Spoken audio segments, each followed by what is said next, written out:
Bienvenidos a un nuevo episodio del podcast Fe y Libertad. Mi nombre es Camilo Bello, director de publicaciones en el Instituto Fe y Libertad.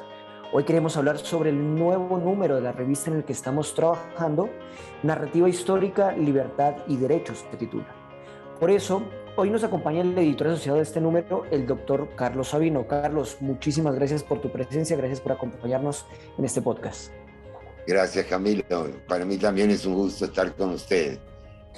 Muy bien, pues yo creo que ya eres conocido en el canal, en el espacio del instituto, pero no está de más presentarle a nuestros escuchas un poco de tu perfil. El doctor Sabino estudió la licenciatura en Sociología en la Universidad Nacional de Buenos Aires y es doctor en Ciencias Sociales por la Universidad Central de Venezuela. Es colaborador del Consejo Académico de la Fundación Internacional para la Libertad.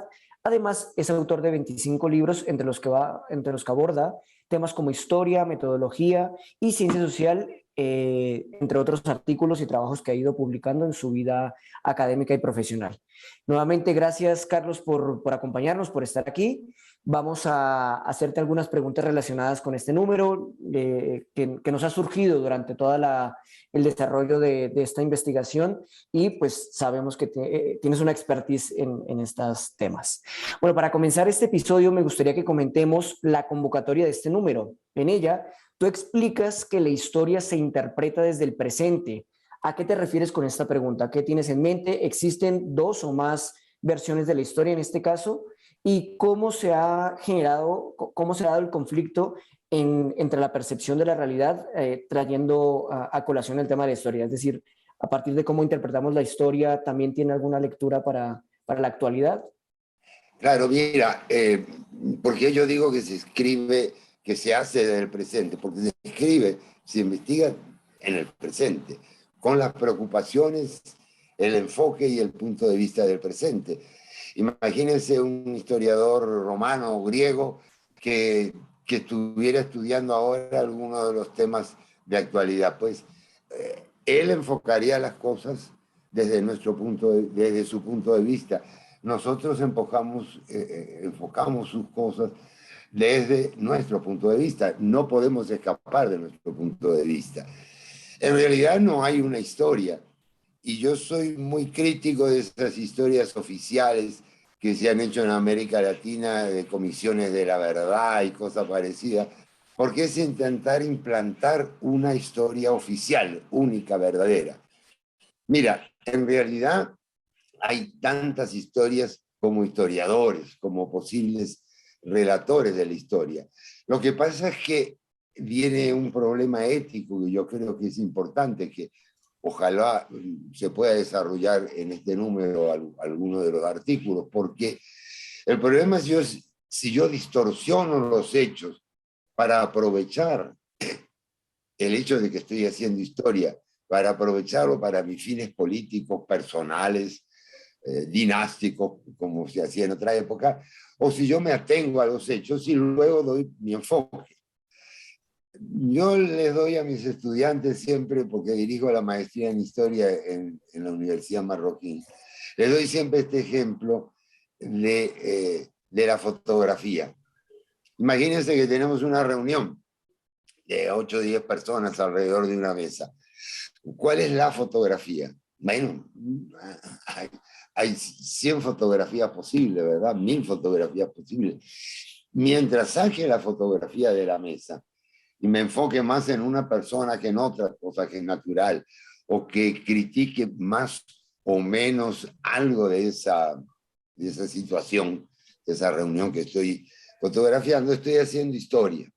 En el momento en que yo, vamos a decir, agarro y empiezo a hacer con un Photoshop, empiezo a quitar personajes de la reunión, bueno, pues ya estoy distorsionando la historia. Y la historia siempre se distorsiona. El primer libro de historia que habla del tema es el de Tucídides, Historia de la Guerra del Peloponeso. Y él dice que los poetas y los aedas, los que recorrían Grecia contando historias sobre la misma guerra, él dice que a veces para darle color, a veces por razones estéticas o formales, o por razones políticas o ideológicas, estaban ya deformando la historia. Esa guerra duró 30 años y por supuesto en esos 30 años se debe haber escrito de todo y hablado de todos.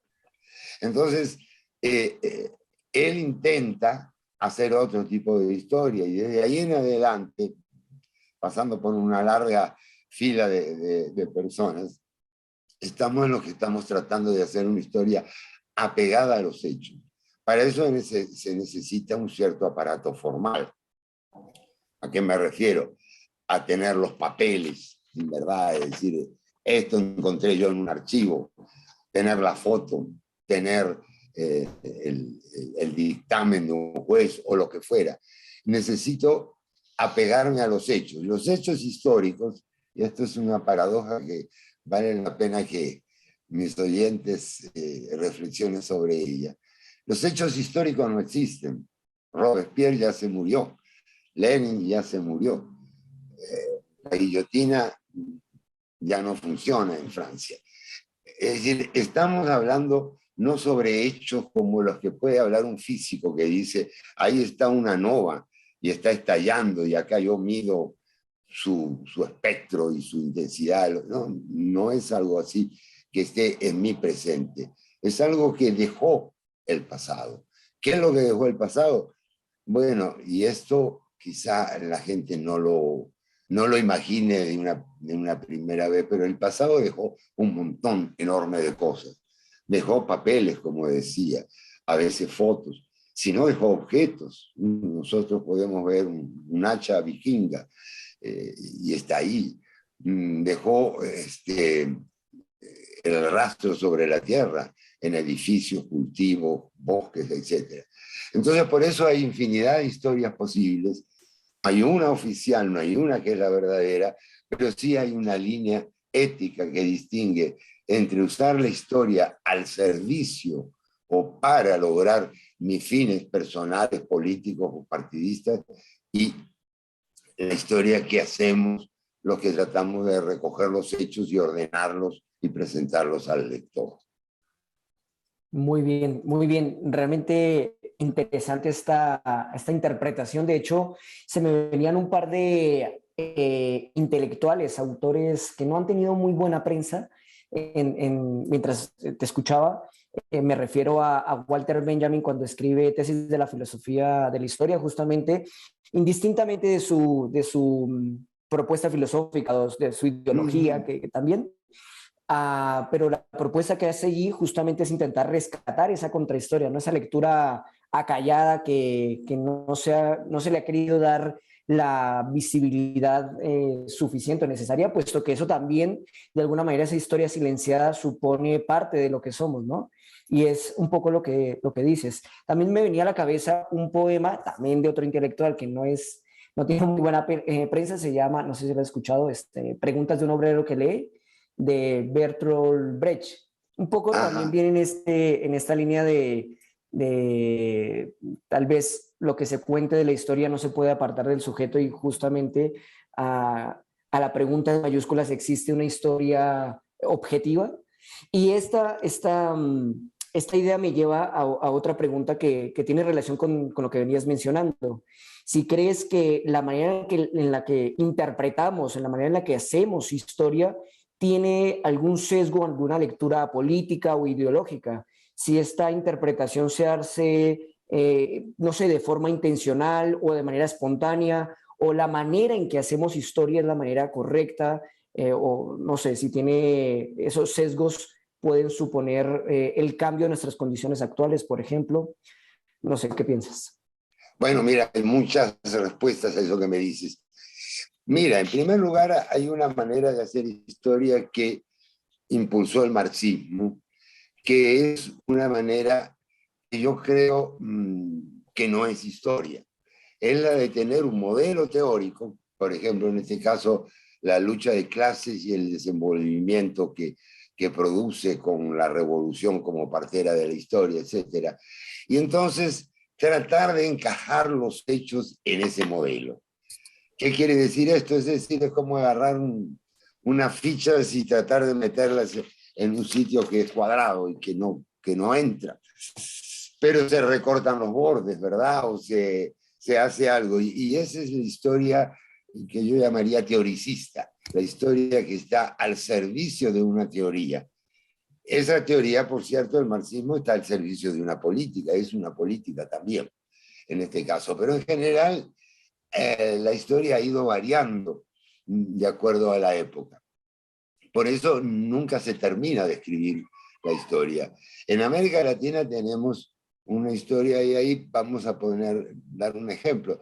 Tenemos que desde la independencia hay una pugna ideológica entre liberales y conservadores. Así es. ¿Y cómo presentarán los conservadores el periodo anterior, el que llamamos colonial? Bueno, tratarán de presentarlo bajo las luces más favorables posibles, porque ellos son conservadores, quieren conservar lo más que se pueda de aquello. Entonces omitirán un poco lo que no les gusta o lo que no gusta y destacarán los aspectos positivos. Los liberales van a hacer lo mismo. Lo malo es cuando van a recortar hechos. Así es. Se van a pasar por alto personajes. Yo conozco, no voy a decir los nombres, una persona que decía, bueno, pero ¿para qué hablar de Ubico en libros para los jóvenes, para los estudiantes, de libros escolares? Ella es una persona totalmente contraria a Ubico. Bueno, para que Ubico existió y tenemos que rescatar eso. ¿Qué hizo? Hizo tal cosa. A mí me parece mala o me parece buena. Pero entonces el historiador lo que debería hacer, lo que hace el buen historiador, y hay muchos, es, bueno, hizo esto, se convirtió en dictador, liberó las deudas de los peones, hizo carreteras, y después aclararle a la gente si eso me gusta o no me gusta, y por Así qué. es. O sea que yo puedo interpretar, nadie me va a impedir que interprete. Pero decir, por ejemplo, que la guerrilla en Guatemala, ni en Guatemala y en otros países, como se ha dicho, fue la respuesta natural y correcta a las condiciones de desigualdad, de opresión que había, bueno, ya es hacer campaña en favor de la guerrilla. Entonces, según como yo presente el pasado, voy a valorar el presente y ahí viene la política. Según valora el presente, voy a decir, hay que hacer esto o hay que hacer lo otro. Y déjame concluir la idea con una cosa que he visto que se me ocurre ahora, pero que hasta ha aparecido en la ciudad de Guatemala. Mira, no se cambia el pasado no se puede cambiar. Si tú tiras abajo la historia de la estatua de Reina Barrios o de Isabel la Católica, no por eso Isabel la Católica va a haber dejado de existir, ni Reina Barrios haber hecho lo que hizo. Eso es, desde un punto de vista ciudadano, es una brutalidad, porque estamos destruyendo el arte, estamos destruyendo el legado del pasado. Desde el punto de vista político, es una ingenuidad, porque ya no se puede matar a Isabel la Católica, ya murió hace un ratito. Entonces, esa es una de las tendencias que lamentablemente se ha extendido en el mundo de hoy. Esa tendencia a tratar de anular el pasado. Por eso, mi primer libro sobre historia de Guatemala se llamó Guatemala, la historia silenciada.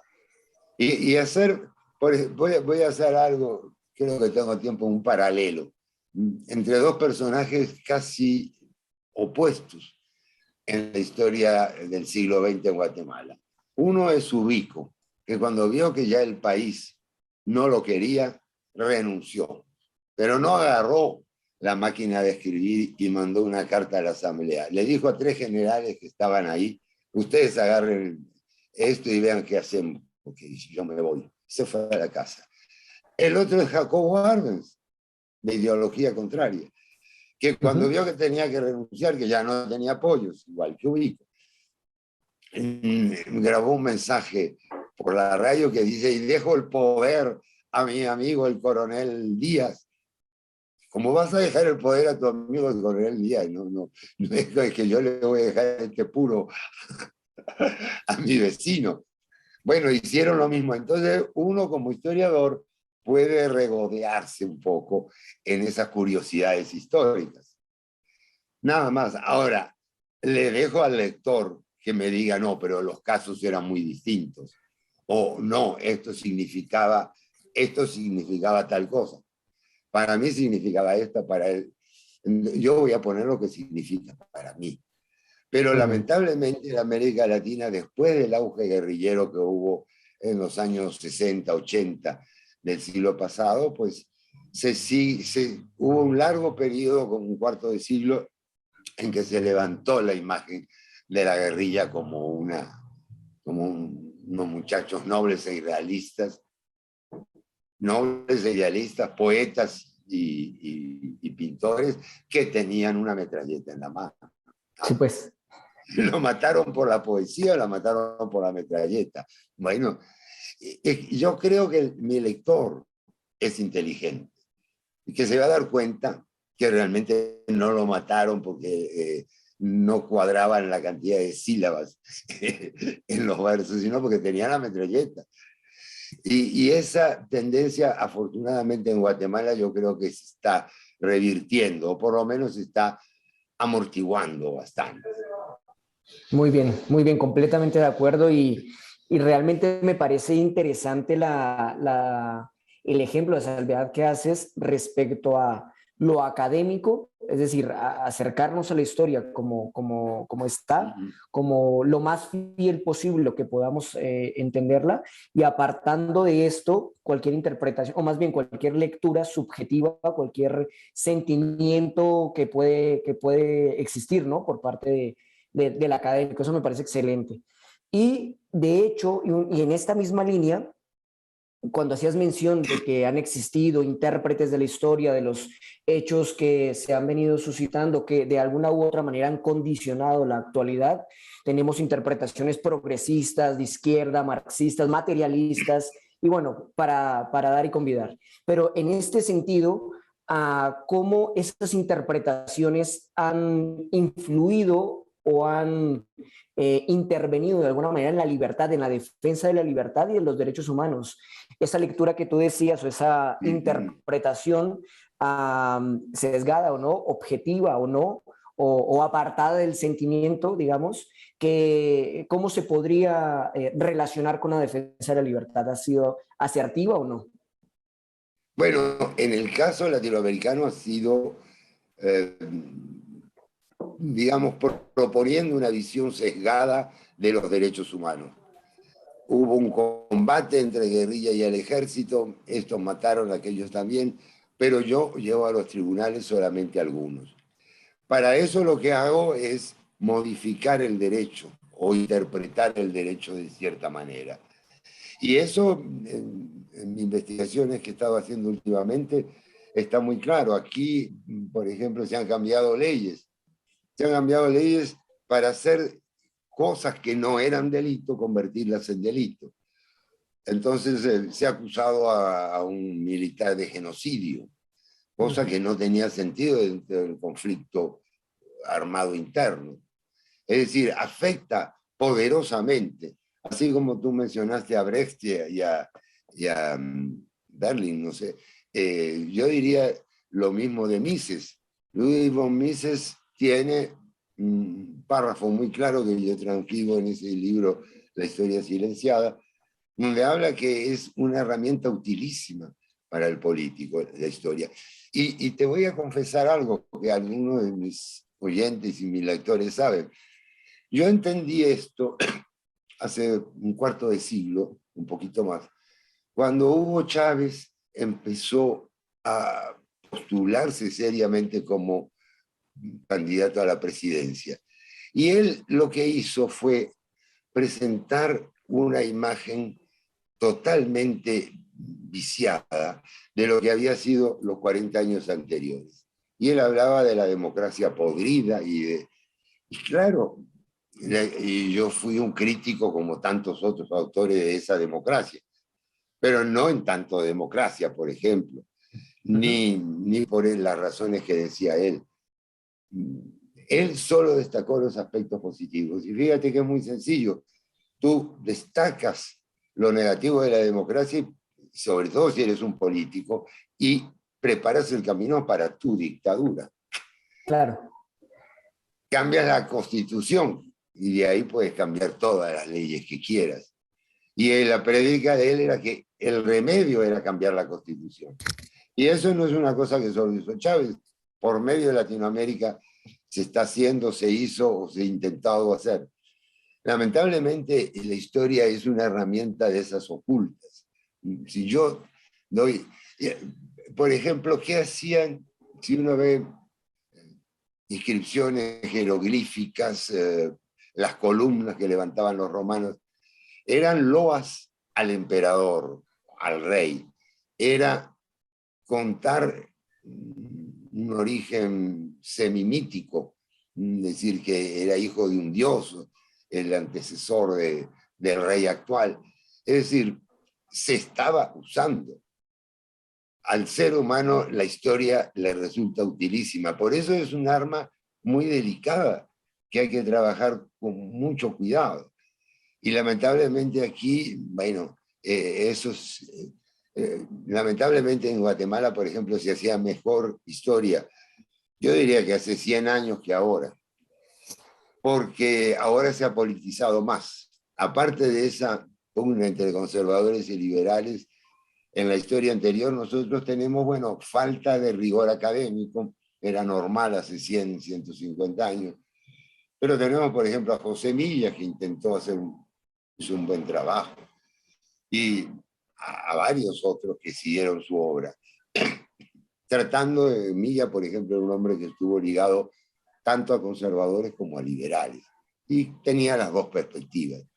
Pero ahora, lamentablemente, la Comisión del Esclarecimiento Histórico hizo un trabajo de muy baja calidad, mucho papel, porque son muchos tomos, pero poca rigurosidad. Rigurosidad. Mira, me la quitaste de la boca. Muy bien. Gracias por esta aclaración, dicho sea de paso, porque pues los conceptos o los temas sobre libertad y sobre derechos humanos serán ideas o conceptos que se abordarán en este número de la revista. Y bueno, ya para ir acabando, Carlos, me gustaría que nos puedas explicar tal vez qué otros enfoques se pueden encontrar en este número de la revista en donde tú eres editor asociado. Sabemos que va a haber 9 artículos que serán publicados en este número. Todavía seguimos recibiendo papers de artículos, pero ¿qué podrías contarnos sobre los otros enfoques o las otras visiones que se van a ir desarrollando? Bueno, mira, sí, mi respuesta va a ser necesariamente incompleta porque yo incluso no he tenido tiempo de leer más que un par de artículos de los que están llegando. Pero yo creo que sí, la convocatoria tiene una ventaja que habla de libertad y de derecho. Entonces da pie para enfoques más políticos, más jurídicos. Como hablamos de narrativa, hablamos de historia, pero esa narrativa puede referirse a la actualidad del presente de algún autor. Yo escribí algo ya sobre esto que te planteaba de la guerrilla en Guatemala. Hay que escribir sobre lo que uno conoce, ¿verdad? Pero yo creo que el lector va a poder encontrar ahí una variedad, no solo de enfoques que son naturales, sino de disciplinas, de puntos de vista y de referencia a autores. Hay muchas escuelas historiográficas en el mundo y eso que yo te decía de más teoricistas o más apegadas a los hechos, bueno, hay una polémica siempre abierta. Incluso hay gente que hace historia conjetural. Yo creo que estamos abiertos a todos esos ensayos. De lo que yo he podido conversar hasta ahora, me llama la atención por la variedad, la gran variedad de problemáticas que hay, quizá porque nuestra convocatoria es amplia, ¿verdad? Así es. Qué bueno que nos abras como esa expectativa al número que publicaremos. Y pues yo creo que ya hemos llegado al final de esta entrevista, doctor. Muy agradecidos por tu compañía, por habernos respondido a estas consultas que si bien están bastante relacionadas con el número que publicaremos, y los invitamos a que lean las publicaciones anteriores, las que vendrán a continuación. Doctor, muchísimas gracias por acompañarnos. Gracias a ustedes y que tengamos mucho éxito. Así será, así será. Pues nada, entonces recordamos a quienes nos escuchan que pueden conocer más sobre la convocatoria de Narrativa Histórica, Libertad y Derecho en revista.feylibertad.org. Allí también pueden acceder de forma gratuita a los números anteriores. No olviden suscribirse al podcast Fe y Libertad en su plataforma favorita. Nuevamente, gracias por acompañarnos, doctor. Gracias a todos y nos vemos o nos escuchamos a la próxima. Que estén muy bien.